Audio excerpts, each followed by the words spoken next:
Okay, it is 10:45, and it looks like we have everybody who is supposed to be on board here. Bree can check if there isn't anybody, but I think we're good to go. Before we get started here, tell myself, George already said a little bit already, but yes, I have the BSWT degree from Purdue, same as George, and I was actually at Walker Career Center, which is part of Warren Central High School, and I was there for 27 years, and I retired to do what I'm doing right now, which is the regional sport manager for Indiana with the REC Foundation. And yes, I've been involved with robotics since 2001. VEX came out in 2005, and I've been involved with VEX since it first came out. So anyway, let me share my screen here. And second here. As far as we go through this, as far as questions and everything, please put that in the chat, and Bree, feel free to interrupt me as needed to answer questions whenever that happens. Bree, I think, first of all, is the sound okay? Yep, sounds good to me. Can everybody else hear okay? All right, very good. Okay, well, like I said, this portion of today's presentation is about VRC, and of course this year's game, which is called Change Up. And just so you know, the new games are released during Worlds every year around April. And once they're released, teams can immediately start working on designs, being familiar with the game, whatever. In a lot of cases, they wait till school starts, but I'm just saying it just comes out in April, and you have the entire year to work on and prepare. Okay, these are games from previous years. Starstruck in 2016, In the Zone 2017. These should just name these different games. In the Turning Point 2018, and Tower Takeover was last year. If you'll notice, the field itself is the same every year. It's 12 foot by 12 foot, you know, with the pads there. And then, of course, depending on the game is like where the driver stations would be, and the field elements themselves. So here again, if you have questions, please put them in chat, okay?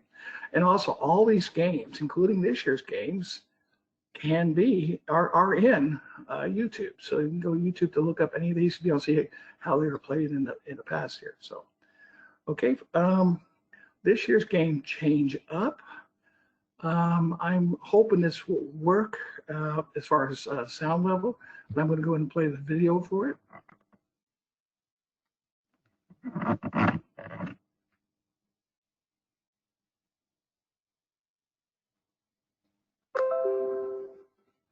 Okay, we'll see what happens here in a second. Welcome to the world's greatest 2 minutes in robotics. The 2020-2021 game, VEX Robotics Competition, Change Up.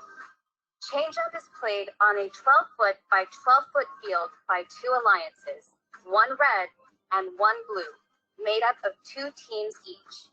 The object of the game is to get more points than the other alliance by scoring balls in goals and by connecting rows. The VRC Change-Up field contains 32 balls, 16 red and 16 blue. Each robot starts the match with one of their corresponding balls as a preload. In addition, there are 9 goals located around the field where balls can be scored. Balls are 6.3 inches in diameter and are worth 1 point for the corresponding alliance color when scored in a goal. An alliance can take ownership of a goal by having the top scored ball in the goal. If an alliance has 3 owned goals in a row, they will receive a bonus of 6 points for connecting the row. But watch out. During the driver control period, robots can remove balls from any goal at any time. This means that even if a goal looks full, an opponent could descore one of your balls, open a spot for a ball of their own, and interrupt a connected row. No scored balls or connected rows are safe. Each match begins with a 15-second autonomous period where robots score on their side of the field without help from their drivers. The alliance that scores more points in the autonomous period is awarded with a 6-point bonus added to the final score at the end of the match. This year, each alliance also has the opportunity to earn an additional win point in the autonomous period by completing their home row. The home row is the row of goals closest to their own alliance station. The 1-minute, 45-second driver control period begins once the autonomous bonus winner has been determined. At the end of the driver control period, after all objects and robots have come to rest, the match will be scored to determine the winning alliance. Remember, VRC games are not scored until the driver control period has ended. Official rules and game information for VEX Robotics Competition Change-Up can be found at roboticseducation.org or vexrobotics.com. To register a team, find events near you, or ask a question on the official Q&A, please visit robotevents.com. Best of luck, and have a great 2020-2021 season.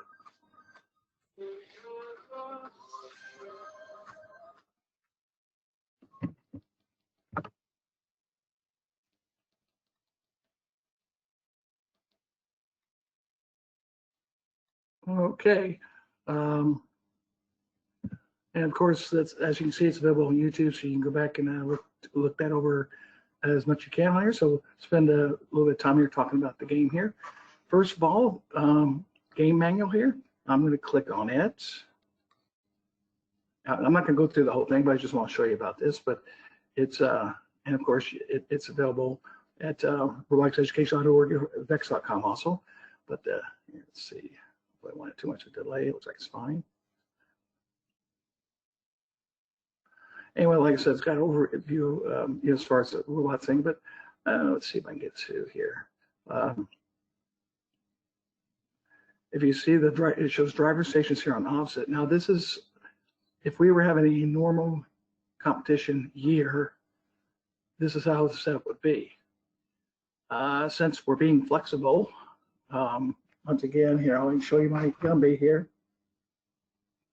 There's my Gumby, flexible. You'll probably see some accommodations that event partners will make, like instead of the drivers being next together here, they may be positioned at each corner, but we'll spread them around to satisfy the 6-foot requirement. So anyway, let's see. So one thing, what I'm going to bring your attention is a couple of things, because that's where I get a lot of questions. Let's see if I get to it here.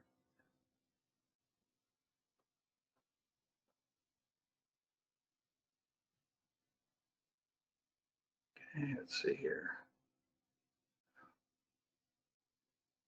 I mean, like I said, this is all more specific on it, but a couple things. Definition of a student right here. Okay, so this is on page 11, but the definition of a high school student and middle school students, it's not by grade level, it's by age, and that's because we have teams around the world that compete, and they don't all necessarily do the same as far as what we do in the U.S. here. So I just wanted you to make sure, look and see how the definitions are for what's considered middle school or high school students by age. So just wanted to point this out to you here. Okay, and then on page 13 is the student-centered program. Please make sure you're very familiar with that, because here again, George has already mentioned on that too, but it's the students are doing all the work on there. We do not want adults designing and building it at all. That'd be a violation of this, and could cause DQs at events with that. So just kind of keep that in mind. So anyway, with that in mind, I'm going to go back to here. And okay, on the next slide here, as you can see, is the different points that you can score on here. Just when you do a single ball, it's going to be a point on that. And depending on your the color alliances, as far as when you get to a point where you're going to potentially own the tower there on that. So, and then of course all the way across here at the end. This is at the end, because remember, they could it's possible for descoring here, but when we get across the end of the same card, it'd be 6 more points.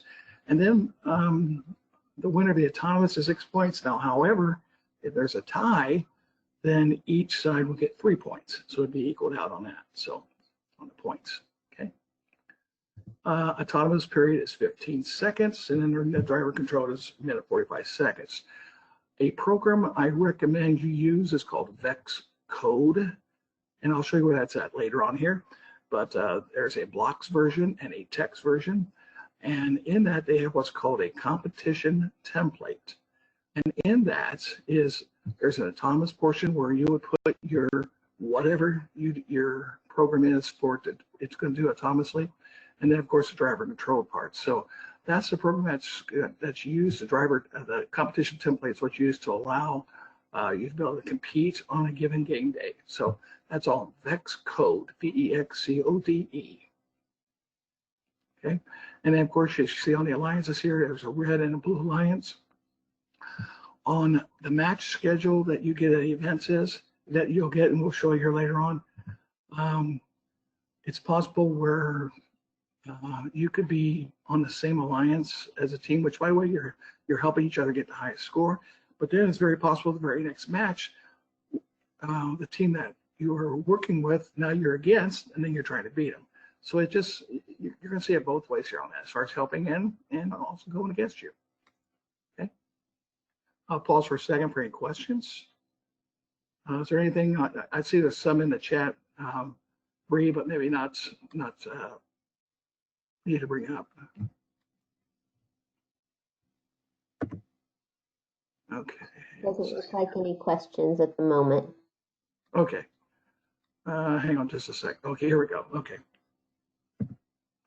Okay, so anyway, as you see, there's a home zone on each side for the red and blue side, and then the drivers stay within the driver's station during the match, or wherever that ends up being on the accommodations. Okay, and then like I've already mentioned, two of each type in each zone, each color zone, and then the starting size. The starting size of the robot is 18 by 18 by 18 inches. However, once the match starts, you could expand to any size. Just keep in mind that any mechanisms used to hold it in place must stay attached to the robot and cannot come loose, like a rubber band or something like that. So, okay. During autonomous, they cannot cross the center line, which is right here. They got to stay on this side. Going across could cause them to lose the autonomous portion of the match because they crossed it. So just need to design your autonomous that you stay on this side to do whatever scoring you choose to do. Okay. And you see on here, there's 1, 2, 3, 4, 5, 6, and then across 8. There's 8 ways to own a row. So there's a variety of options. So when you determine what your strategy is for the game. Okay, so this is I'll say a typical layout. This might be like in a cafeteria or something like that, where you have a minimum of 2 fields. Your control table that controls the fields are right next to it. And on the other side, you'd have with barriers, the audience seating, because keep in mind, no one is to be by the fields except for the drivers and the referees, and then any event officials. If there's any questions about a match, that's to be done by the students, not by any adults. So none of the adults cannot be up next to the field. And a common thing you'll see at an event is you could see people standing here taking pictures, which is fine, but the thing is they need to kneel down because they'll be blocking the view of the people sitting down. Now, a picture over here on the right, it would be in a gymnasium. It would be spaced to a point, spaced in front of the bleacher area so that people, the bleachers, can have a good view of what's going on. Now here again, this is for a normal type activity. This year with COVID, there's a good chance there won't be any audience, and that they'll have to watch remotely on like a Zoom type setup. Okay. There's usually 1 or 2 other fields serve as a skills field or a practice field, as shown here on the diagram on it too. And then of course you got your pit area which for this year, we're recommending 8-foot minimum between pits. Why 8 foot? Why not 6? By doing 8 foot, that's going to allow the students to go all the way around the fields. Okay, questions? Okay. All right, I mentioned go about a typical match list. So let's follow team number 1. Right now, team number 1 is the first match, Q1 match, and it's partnered up with team 2 going against teams 12 and 4. So that would be the first match. Because one thing when you do at an event is you'll get the match list, and then what you want to do is go through and highlight every match that your team is in, so you'll know, excuse me, which match number and what approximate time to be at the field. So right now, team 1 is doing match 1. The next time would be match 5. As you can see right now they're red, which means on their license plates, instead of using first time blue plate, they're going to use their red license plate. So they'll have 2 different license plates, so they have to switch back and forth. Okay. Next match is match 9, and they're still red. And then match 13, then they go back to blue. But anyway, you just highlight, that way it gives you an idea when your matches are, and also gives you how much time, approximate time, you have between matches. That's what's going to be good about the match list when you get that. Okay, here again, you do not get this until the day of the events, and the event partner knows all the teams that are going to be there competing. Okay, there's 3 different ways to compete. One is qualification matches, where that's the 2 alliances, red and blue. They are going against each other, trying to get the best score. Another one here, and you're going to see this probably quite a bit this year, excuse me, because of the COVID here, this will be a combination of what's called Robot Skills Challenge. And it consists of 2 different parts, a driver's driving skills match and a programming skills match. The driving it's just one team by itself. They go through and score as much as possible of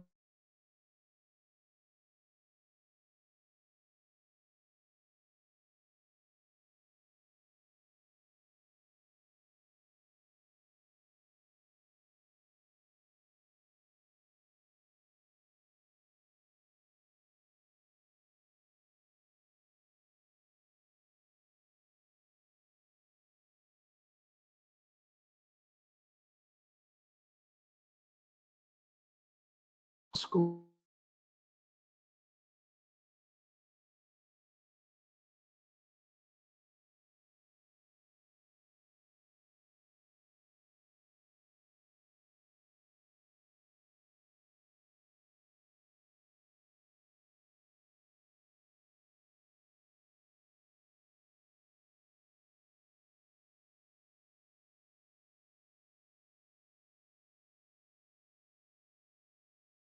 I'll go as far as a strong possibility that teams competing state are going to be taken from what's called the global skills list, which is made up of the teams individually competing at whether this be an event or a skills only event. Now, the advantage of a skills only event with COVID in mind is the event partner could schedule, let's say there's maybe 20 teams that sign up for it.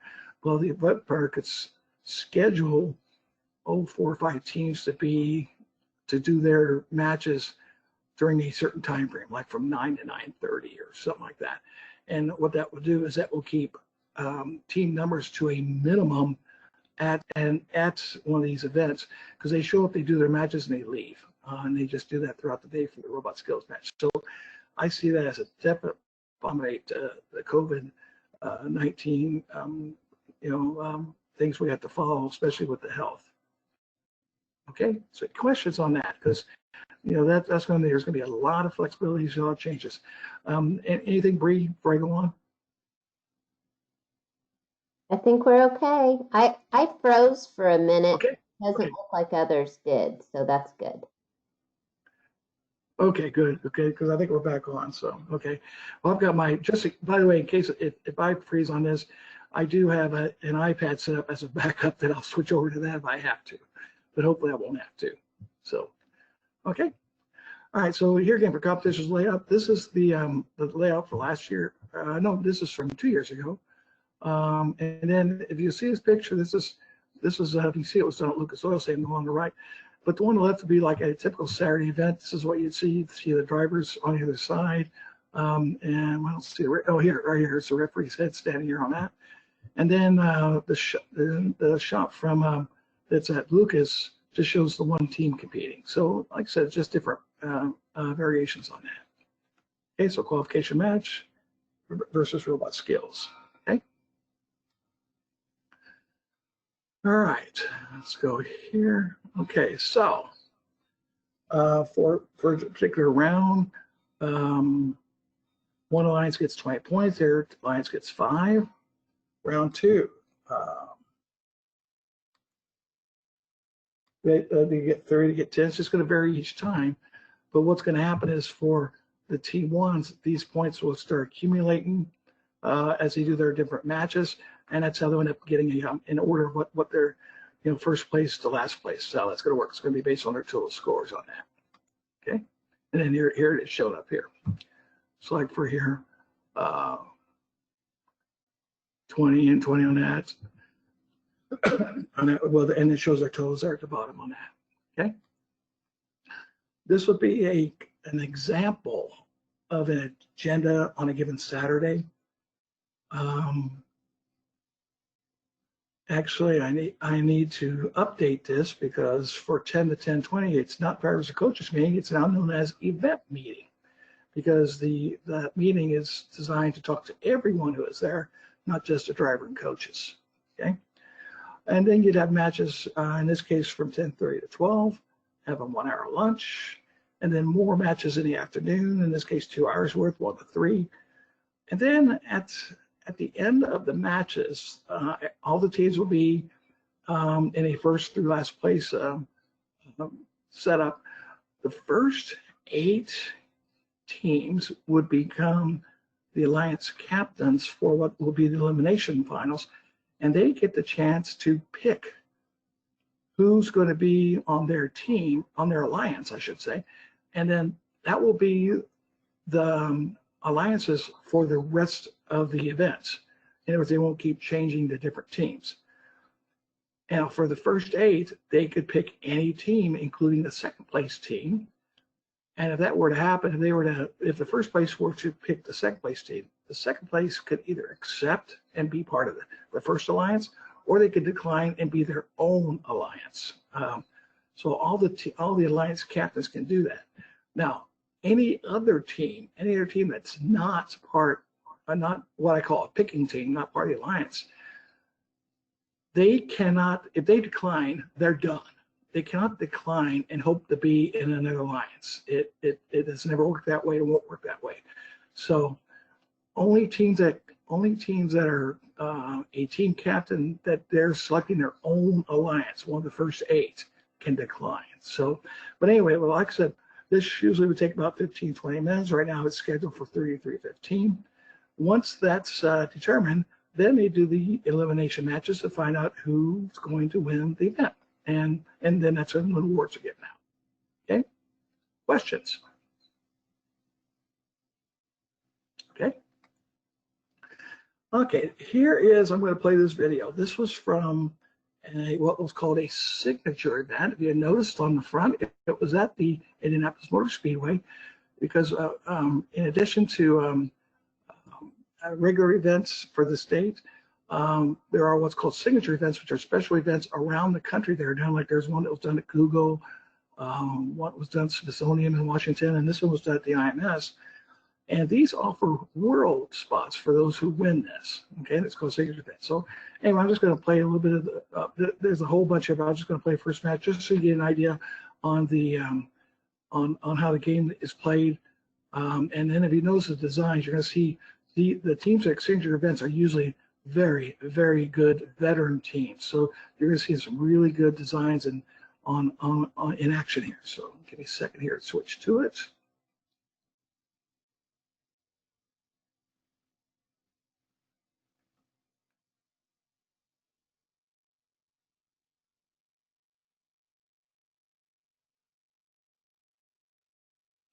anytime. Oh, Bill, let me, oh, here we go. 2, 1, go.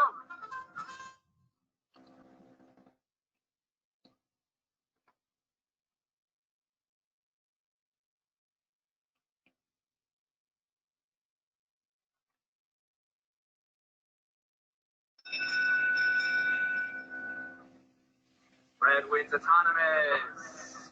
Driver control in 3, 2, 1, go.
Yes, they can fall over.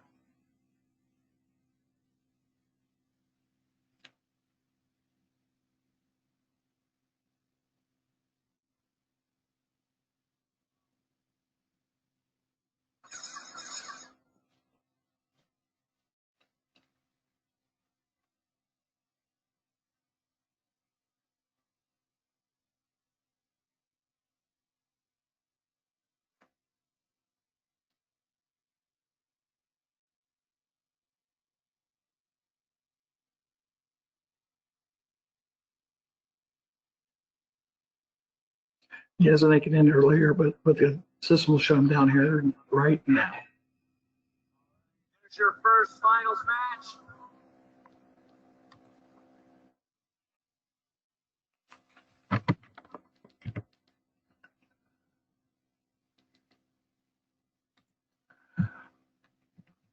And by the way, Pigpen, that's Park Tutor, and that's the program that was sponsoring the signature event at the Speedway. It's people at Park Tutor. It's a very veteran team. Let's see if I get this here to work here. Oh, here. And they're hoping to do it again at the Speedway in October. But because of COVID, and as you know, the 500 is going to be next month, and just a lot of unknowns right now. We're not sure. They're hoping to, but we'll have to see. We'll have to wait and see on that. So I was going to suggest at the very minimum, because the entry fee for this one is $200. It's quite a bit more because signature fees, like so the idea is at least half the teams have to come from other states, and very, very good teams are here. But nothing else, you can always go and just see and observe and see how these events are run. But but at least right now you see how a typical match would run. Okay, questions? Oh, sheesh, just a second. I hit the wrong thing. My fault.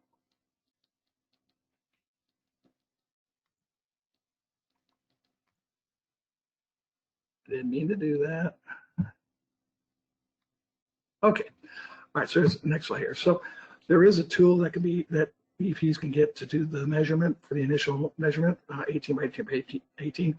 And of course, you saw in that last year's game how they immediately expanded out, once it started.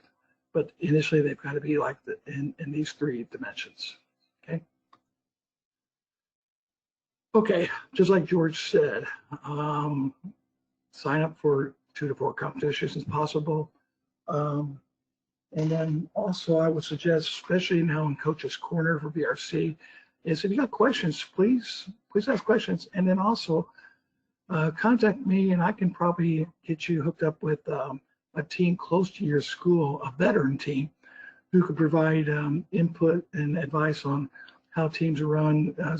Because a lot of these veteran teams have been doing this since, 2005, for a long time, very veteran. So I can get you hooked up with some of these veteran teams, and they'd be glad to help on that. So, okay. All right, so the kit itself, I don't know if you've received it yet or not, but the competition kit, you're going to get a whole bunch of parts.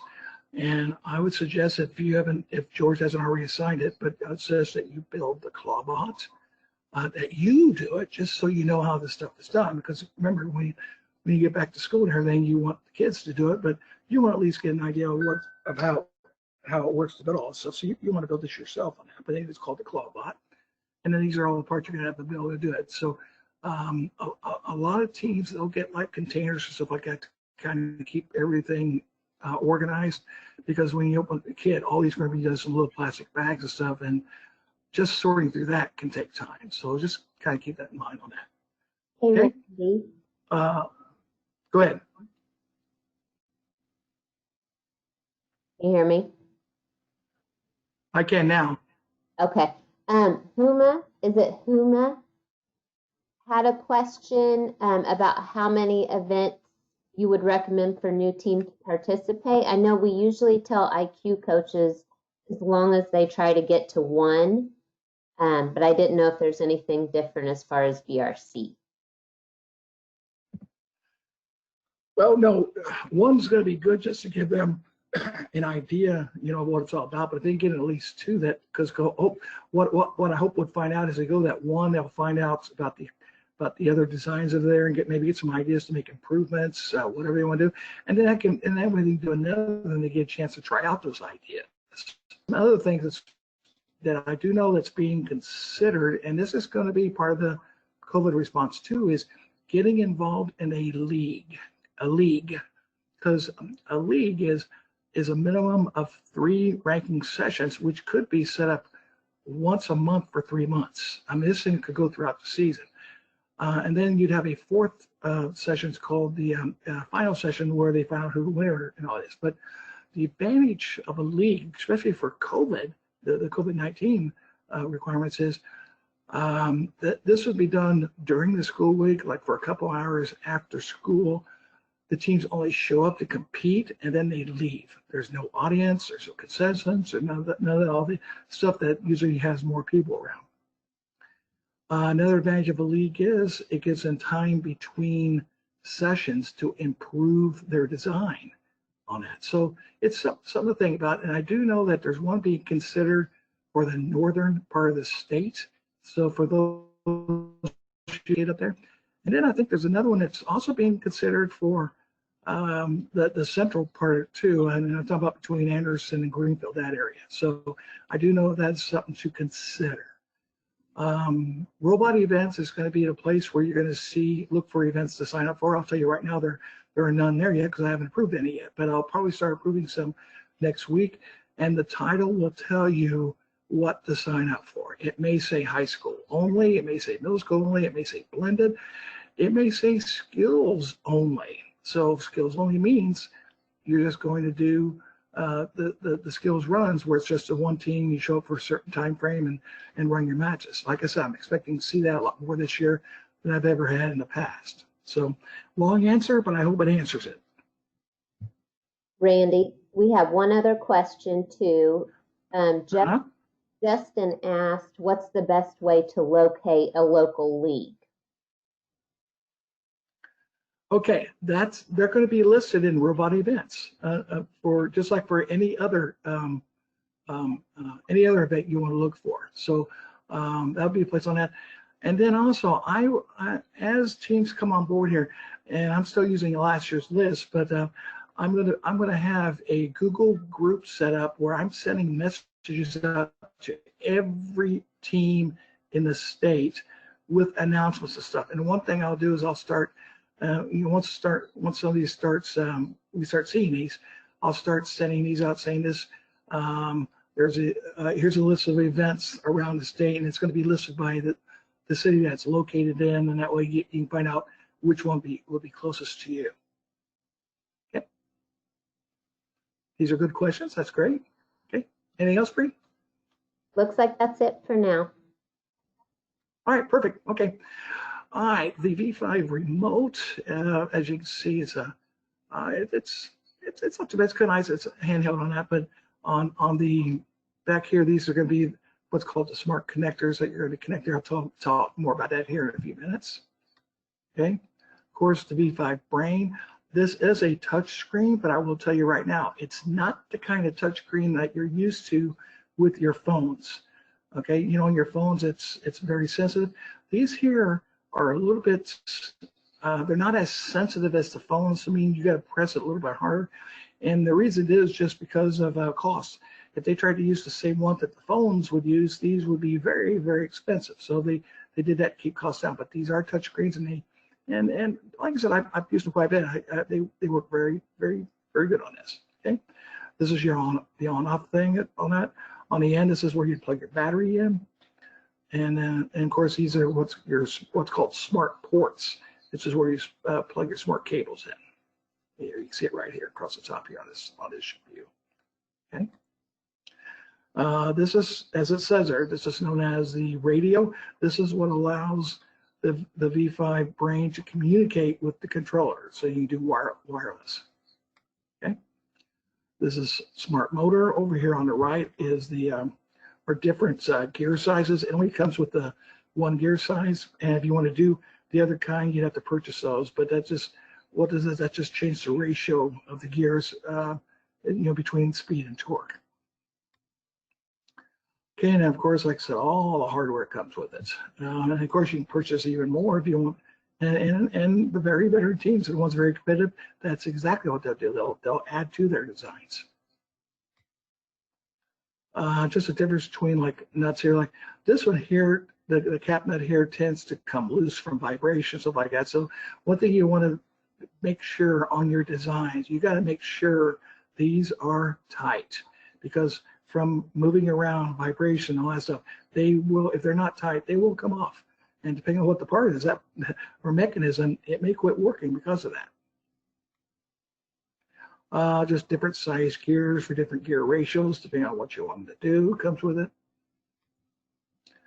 And then the controller itself has terms assigned, times according to what it is. Like this is on, these are on the front, so it'd be like, and this is the left side here, so it'd be L1, L2, R1, R2. So when you're doing your programming, you'd be calling up these numbers here and then giving a name to it or whatever, how you want to do on that here. So, but that's what usually on, that's what helps on the when for the controller here. Okay. All right, something I want to hear. This is going to show for connecting, but I'm going to show you some resources that you need to be sure and use. I'm going to click down here on the what's called the knowledge base, Vectorize knowledge base.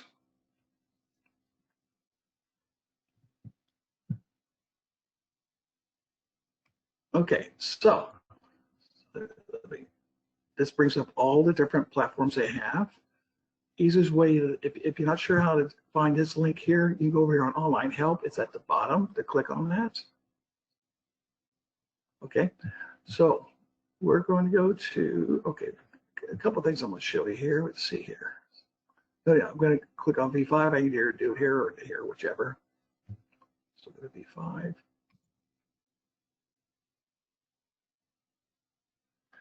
Okay, this is the knowledge base. This is like the help area. It used to be called help.vex. Now they call it KB knowledge base. All right, the first one you already have. So you click on initial kit setup. And can't wait for it to pop in here. Okay, here's all your different things you can click on. These are all how to do type things. So I'm going to do okay, where is it? I want to click on.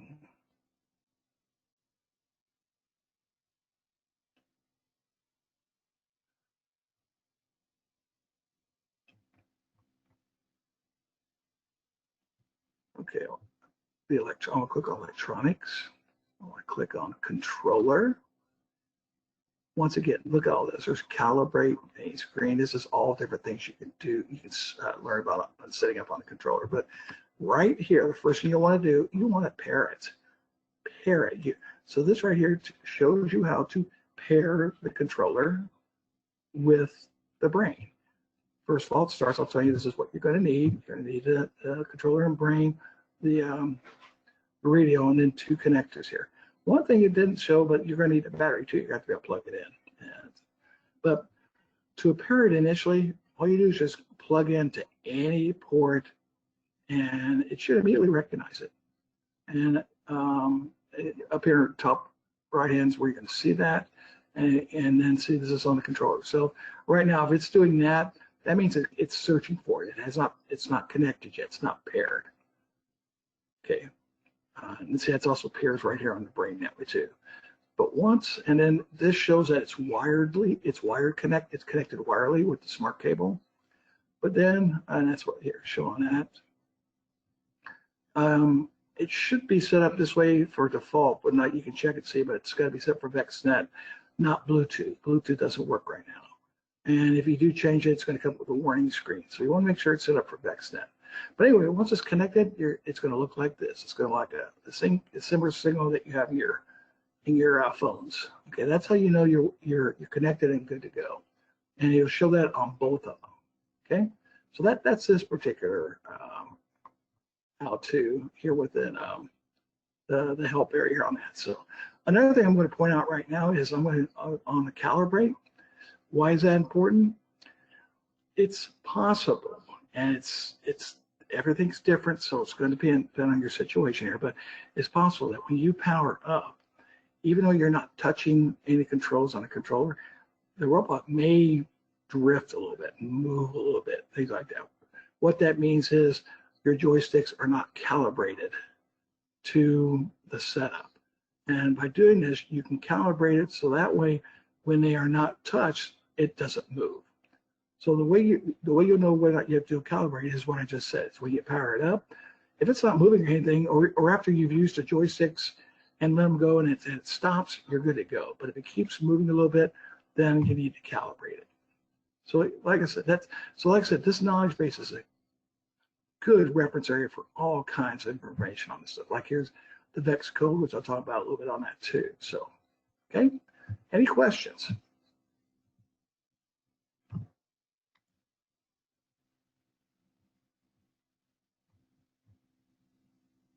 Okay.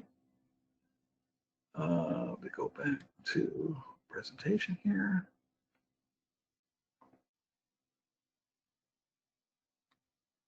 Okay, so that's what these slides were talking about, what I just showed you on that. So now, on this one here, the other thing I need to make sure all of you understand is that every single part here has what's called firmware in it, which is its own set of instructions that tells it what to do once you give it a command. Okay. Well, the thing is every one of these have to be what's on the same firmware version. So a quick way to do this before you even build it is what's shown right here is, and I'm suggesting you do these connections, and I'll show you on the next slide why. But like one of the motors, which is going to be called, eventually called the left motor, it's got port 1. What's going to be called the claw motor, port 3, and then all that for the rest of them, okay? Including the radio. And you'll see why I'm having you do this here on the next slide. But you can do this initially if you want to check to see if the firmware is up to date for all of them. And if it's not, the brain will recognize it fine and should take care of it. And then also, you can also check it using using VEX code. Okay, and then here's why I suggest all this, because here's an actual clawbot, which remember I said I'm going to ask you to build. Well, the left motor is on the left side, right motor is on the right side. That's the name. This is the claw, so that'd be the claw motor. And of course, the arm makes it go up and down. That's why it's called the arm motor. Okay, and of course, the radio. So if you do these ports to begin with, this will work. Now, in theory, you can connect any part to any port, and it will update the firmware. However, it may not work for a particular design.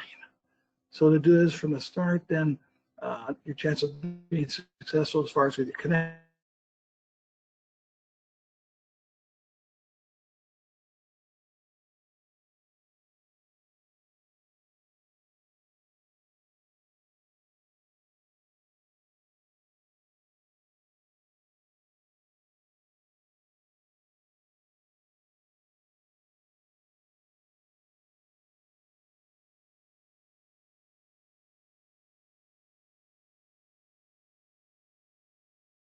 That's what actually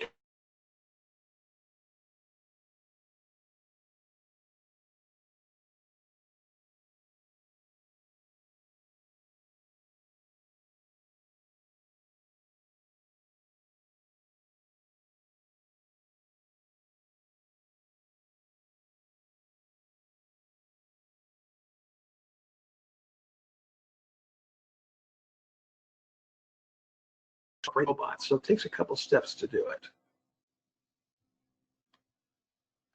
Okay, so different build instructions. I've already mentioned the right here's the claw bot.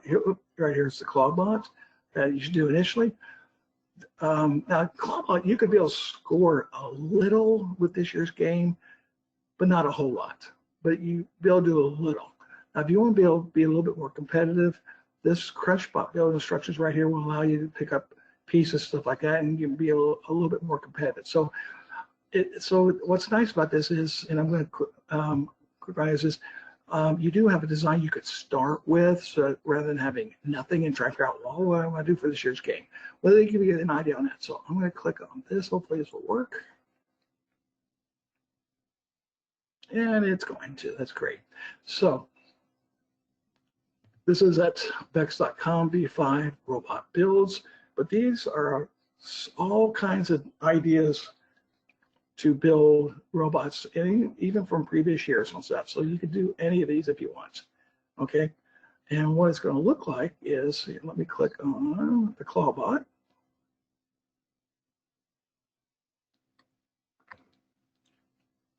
And by the way, in your kit, the clawbot instructions also should come in your kit, just like this, as a booklet for the clawbot, because this is the one of the main do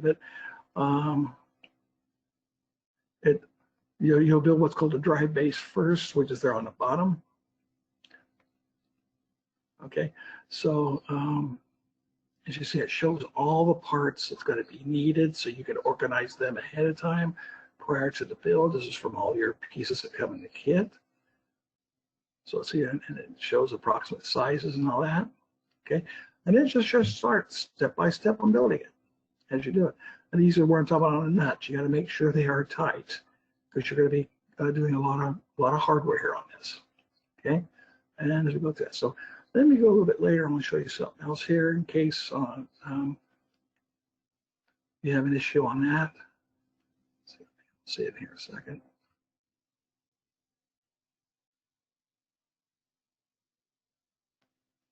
Okay, what I'm looking for is going to be connecting the these electrical parts to the ports. Like, okay, here it is right here. Here's the radio. It says you're connected to port 6. Here's your right motor to 10, your left motor to 1, which is the same thing I had to do a little while ago. So and this is, of course, the battery connection. So if for some reason you can't remember which ones to connect or whatever, the instructions for any of these builds will show you that. Okay, questions? Okay. And here again, I just showed you for crunch, just for that on that design too. Okay. Okay, something that's, if you have not done so yet, this is perfect for the COVID too, because this is it's all virtual. It's called VEX Code VR, virtual reality, virtual robot. I'm sorry, I said it wrong. Virtual robot, and it allows you. Here, I'm gonna go. Whoop. It allows you to go to program the robot using the VEX Code programming software as the exact same thing that you would use to program it for real. The difference is this is all online, so they can't be transferred to the actual program, but the commands and everything are the same. Let me see if I can find, okay, for VEX Code here.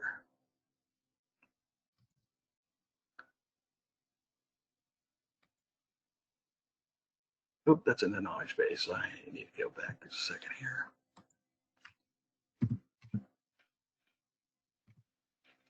There we go.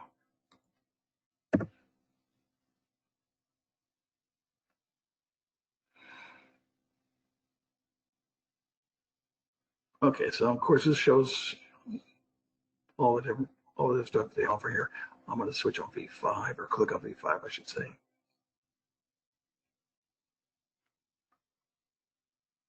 This may not be the right one.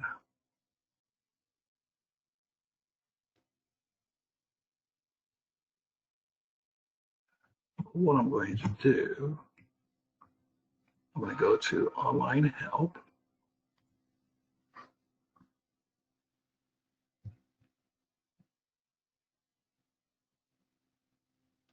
And this is where I'm going to find, here's my VR right here, Online Help.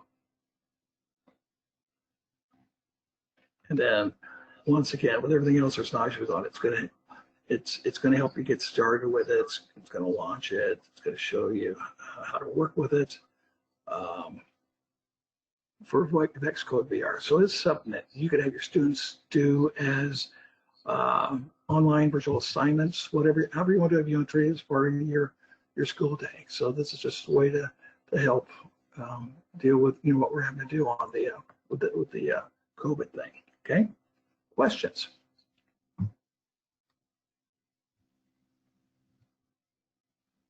Okay. All right. We're getting close to it, but I knew this was going to be about an hour. We're almost done on this too. So there are a whole bunch of certifications.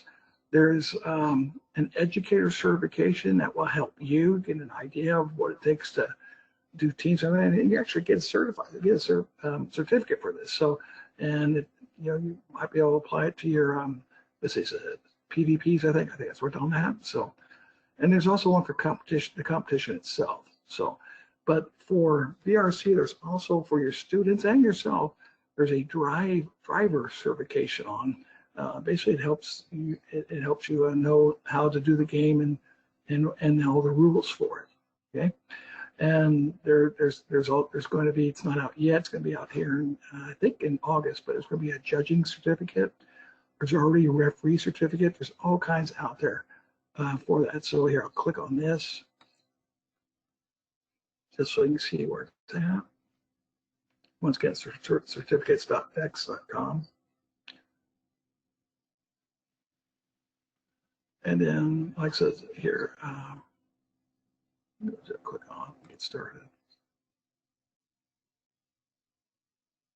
And then see, this is different topics. And like I said, they're not long. I mean, some are, but that one's going to be really short. Probably won't take that long to do that. But click on educator. Here it is for IQ or V5. For VR, you could get a certificate for doing VxCode VR. So just different ones on it. And then we click on competitions. Here's the competition certifications I was talking about here too, for what's available here. So there is for change up, and there's also one for the here. There's IQ for that too. Referees. Okay, and that's for drive team. Okay, like I said, a lot of resources here, materials here. Okay, questions? Okay, I'm to the point where we're at the end of this here, and Bree, I think you're going to be wrapping up. I'm assuming. We're kind of at that point, but also anybody's got any questions? Of course, just like George said, we're all available for questions, whatever that may be.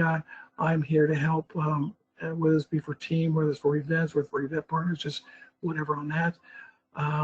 Anyway, at this point, if there's not any questions or any more, so Bree, if you want to wrap it up, that'd be great. Sure. Does anybody have any questions for Randy? You're welcome to unmute yourselves and ask if you do. If Justin. Randy? Yes, go ahead. This is Justin Bell. And with the Vex coding software, which one do you encourage? Because I see they have, beyond the VR, they have a V5. Okay. Excuse me. And then there's like a V5 Coding Pro, which I think is a C++. Yeah, okay. Yeah, yes, I can answer that. Pro is it's a C++ developed at Purdue University by the VRC teams there on that, which is not a bad one. I love them, use that.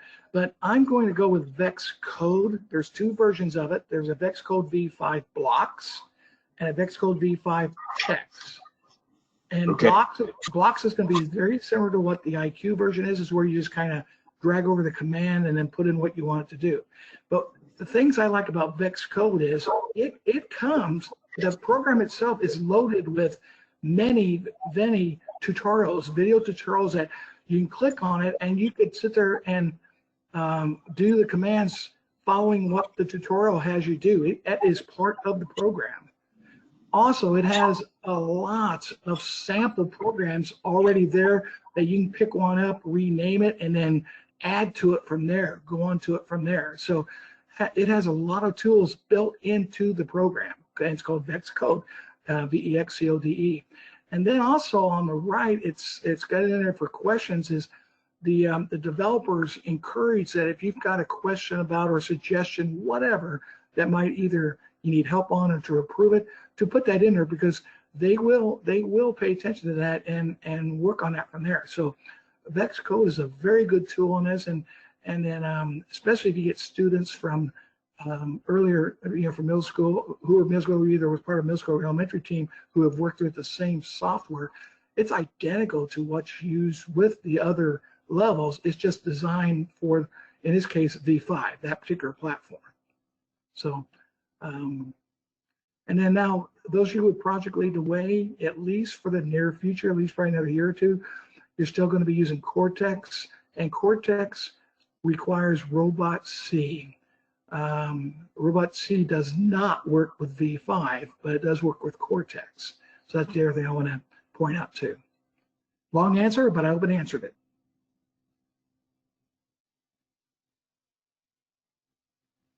Thank you, Randy. I had one more for you as well. This is still Justin Bell.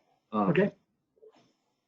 The game elements this year with the unknowns, what do you suggest getting a bare minimum set? I noticed that to get all the field elements this year, I think it's around $500 to get a full set of field elements. What would be your encouragement? New team, you want to get a feel for the new game, but also that's a steep price. Yeah, yes it is. Yes it is. I agree. But just so you know, the game elements $500. They've been that price forever. It's always been at that price. Now, if you end up being an event partner and you want to host and run an event partners can get that at half cost, at half price. Just an FYI. Just want to point that out to you. I do know that when you register your team, you'll get what's called a welcome kit, and a ball will come with it. So at least you'll have that. That will come as part of your registration. And I do agree, especially with how things are this year and all that. I would suggest that you, because help me out. What part of the state are you located? In the north, Elkhart County. Elkhart, okay. I do know for a fact that there's experienced event partners at Crown Point. There's one at Syracuse, which is Wawasee High School. They are veteran. They've been around for years.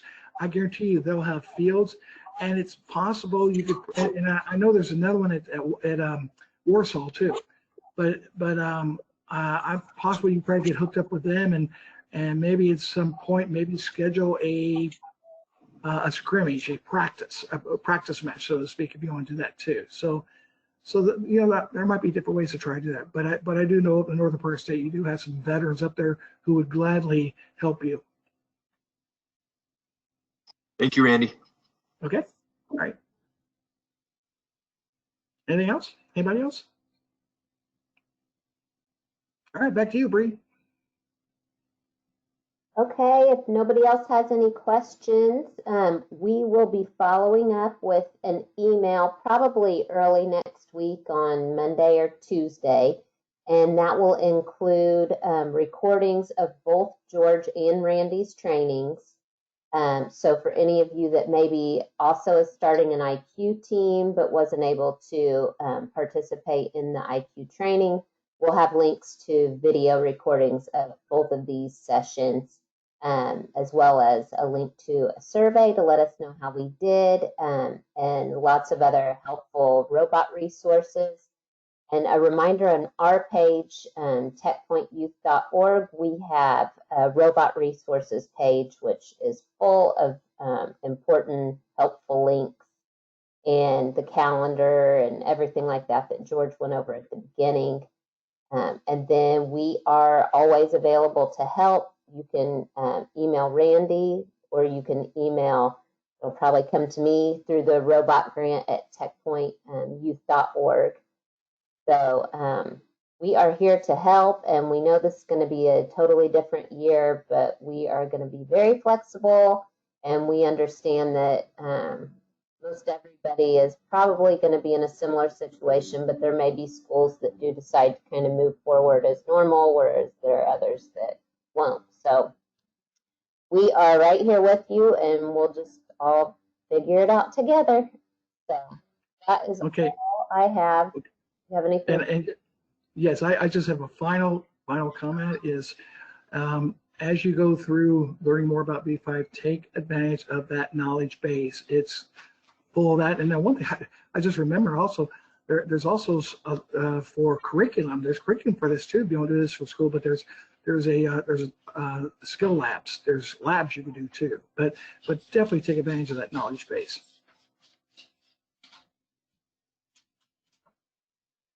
Okay. Okay. Thank you. Okay. Well, thank you. Everyone. Yep. Thank you, everyone. All right. All right. Take care. Have a good weekend.